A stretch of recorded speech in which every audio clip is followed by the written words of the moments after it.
Welcome back. Let's do an exercise where we check for duplicates in a list. So I have some list here, and I want you to be able to check this list and print whatever the duplicate values are.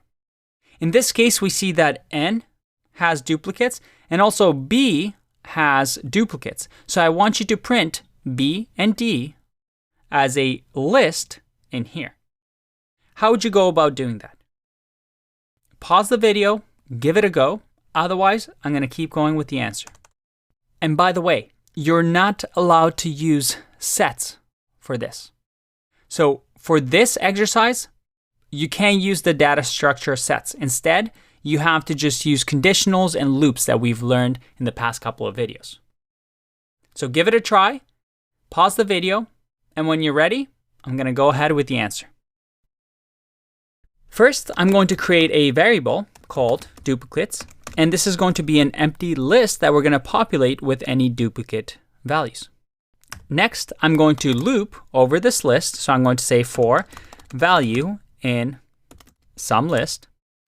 And in here, well, what can we do?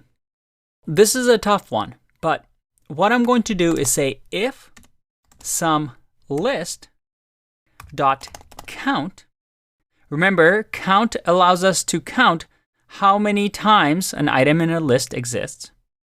And I'm going to say value so that some list.count, and I give it A, it's going to count for me how many times A happens in the list. Very, very useful.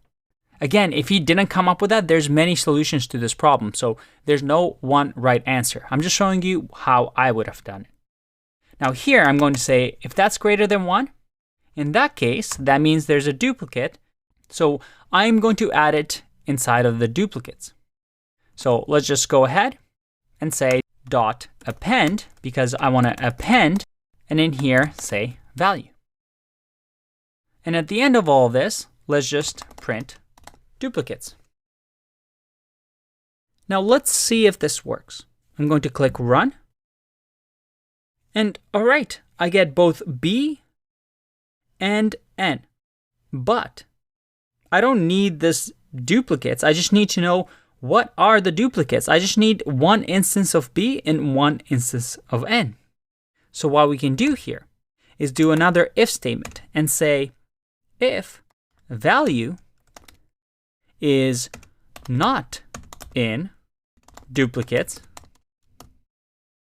And yes, this is a bit of a trick. You may remember that not is the opposite, right? So we're checking, hey, is value in duplicates?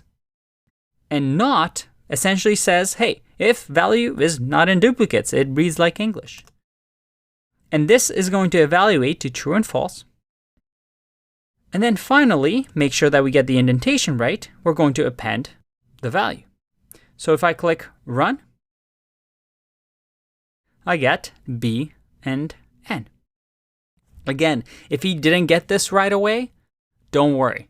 It can get tricky, and this is one of those things that you just need to keep practicing. But you see here that I was able to use loops. I was able to use logical operators like not and conditionals like if statements to solve a problem in just a few lines of code.